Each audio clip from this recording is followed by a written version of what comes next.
En tout, donc, 850 millions de dollars décrochés par le Bénin à l'international par deux opérations de levée de fonds, Soukouk et Eurobond, avec des termes techniques, maturité de 7 ans et bien d'autres techniques que le spécialiste de la macroéconomie va nous aider à comprendre. Docteur Gérard Soukoué, merci d'être là pour nous aider à comprendre les caractéristiques de cette double opération. On commence par le mode de financement que représente le Soukouk. Qu'est-ce que c'est que le Soukouk?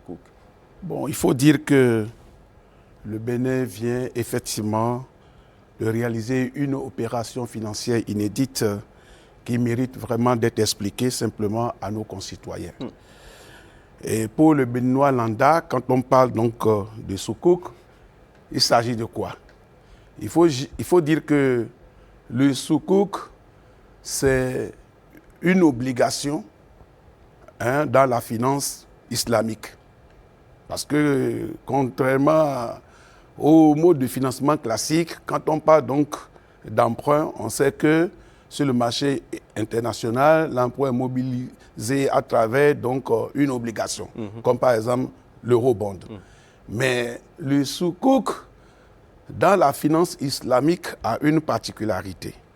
La particularité, c'est que le financement est adossé à un actif tangible, à une infrastructure qu'on veut réaliser, une infrastructure qu'on veut mettre à la disposition donc, des populations pour améliorer les conditions de vie. Et cela, une fois que ça agrée les investisseurs, ils mettent les moyens à la disposition, n'est-ce pas, donc de l'émetteur, contre une rémunération forfaitaire. Alors, pourquoi forfaitaire? Parce que le Soukouk dans la finance islamique signifie simplement que l'investisseur devient copropriétaire de l'infrastructure qu'on veut réaliser.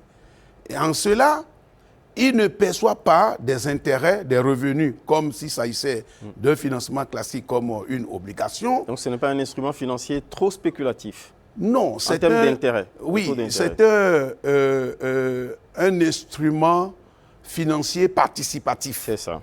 Donc, en tant qu'instrument financier participatif, l'investisseur perçoit non pas des intérêts, mais une sorte de rémunération qui est liée à sa participation. Mais qui est liée aux bénéfices générés par la mise en exploitation de l'investissement qui est réalisé. Par exemple, si c'est un immeuble, il va participer au partage du loyer. Si c'est, par exemple, une usine, il faut maintenant se partager les bénéfices qui seront réalisés. Si c'est une route nantie d'un pont péage. Voilà, donc c'est un peu la particularité. Donc le Soukouk, c'est vraiment quelque chose de réel, de concret. C'est donc un mode de financement, j'allais dire, compétitif. Alors, on indique dans le communiqué de l'annonce affiché par le gouvernement qu'il est nanti d'une maturité de 7 ans. Qu'est-ce à dire pour le Béninois commun? Oui, lorsqu'on dit que le Soukouk a une maturité de 7 ans, cela évoque la durée du financement. Donc, pendant cette durée de 7 ans, l'émetteur ne sera pas astreint à faire des remboursements en termes de remboursement du principal et de charges financières. Il a simplement à supporter la charge qui est de 4,92% comme le stipule le communiqué. Justement. Et au terme de cette maturité de 7 ans, je crois que le Bénin a opté pour peut-être une forme de location-vente. Oui, parce qu'il y a plusieurs stratégies. Modalités, oui. Voilà, donc soit c'est vente à tempérament ou bien location-vente. Donc, durant les 7 années où le financement est mis en place, l'investisseur consent à percevoir 4,92% donc de ce que l'investissement et le financement va servir à réaliser. Alors, pour analyser toujours la pertinence de ce mode de financement, le Soukouk, son intérêt, les 4,92%, est-ce que ça représente un taux de rémunération moyen très avantageux par rapport au marché? Oui. le taux de 4,92% représente un taux de rémunération compétitif meilleur par rapport à ce qu'offre le marché. Disons que si vous allez sur le marché obligataire au plan international, vous avez des taux qui courent entre 8 et 10%. Donc finalement, le Bénin a fait une bonne opération. Oui, non, le Bénin a fait une bonne opération justement parce que le Bénin a demandé 851 millions de dollars. Vous voyez, donc 500 millions pour les soukouk. Et puis, comme vous l'avez dit dans votre introduction, 350 millions donc d'eurobonds. Mais qu'est-ce qui s'est passé? Le Bénin a eu 7 à 8 fois le montant qui est demandé. Oui. Et donc, du coup, ce n'est plus aux investisseurs de proposer le taux.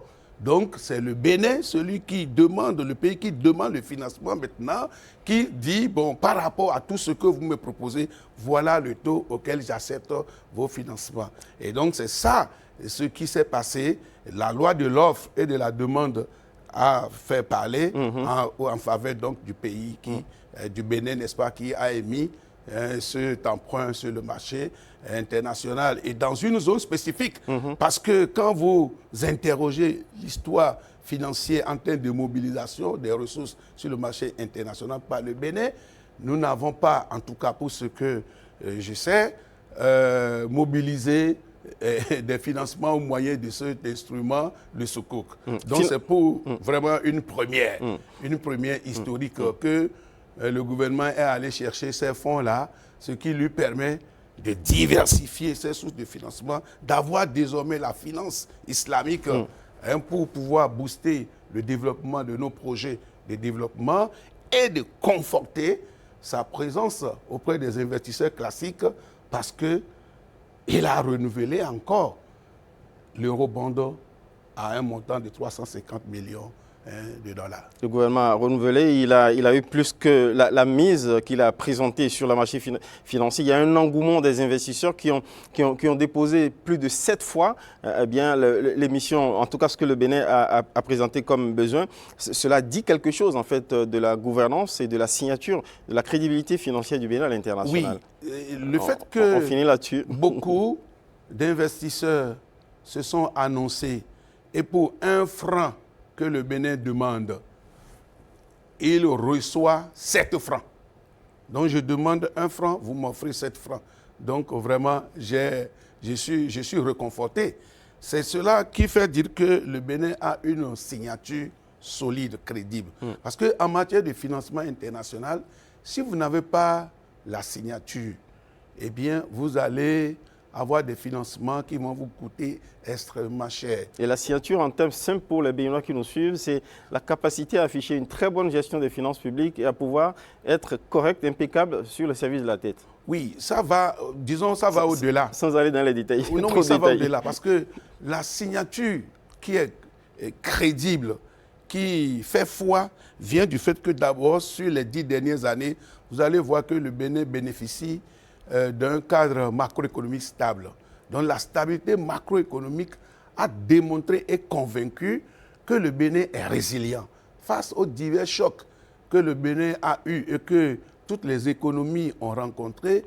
Le Bénin a toujours maintenu une performance économique crédible qui conforte les finances publiques. Parce que quand vous avez des finances publiques qui vous permettent par exemple d'être solvables et en même temps liquide pour honorer vos échéances, cela suppose qu'en amont, vous avez une capacité productive qui permet de nourrir ces finances-là. Une bonne politique économique de croissance. Voilà, donc le Bénin a une croissance économique robuste qui lui permet, n'est-ce pas, avec toutes les réformes menées au niveau de la fiscalité, de pouvoir renflouer les caisses et d'honorer les engagements vis-à-vis donc de la communauté financière internationale. Merci et beaucoup, au-delà, au-delà, c'est-à-dire, j'ai toujours l'habitude de souligner 2 choses. Oui, malheureusement. Entre la solvabilité et la liquidité, il y a forcément là un pont. Parce que si vous êtes solvable et que vous n'êtes pas liquide, vous n'allez pas respecter vos engagements. Merci beaucoup à vous. Merci pour ces éclairages, docteur Gérald Sokegwe. Je rappelle que vous êtes macroéconomiste. Vous êtes venu pour nous expliquer les circonstances dans lesquelles le Bénin a pu décrocher ces deux opérations Soukouk et Eurobond, en tout 850 millions de dollars. Et mobiliser, susciter davantage d'engouement auprès des investisseurs, c'est le signe d'une santé économique qui rassure et d'une politique économique qui rassure aussi. Merci d'être passé. Merci beaucoup. Merci. Restez avec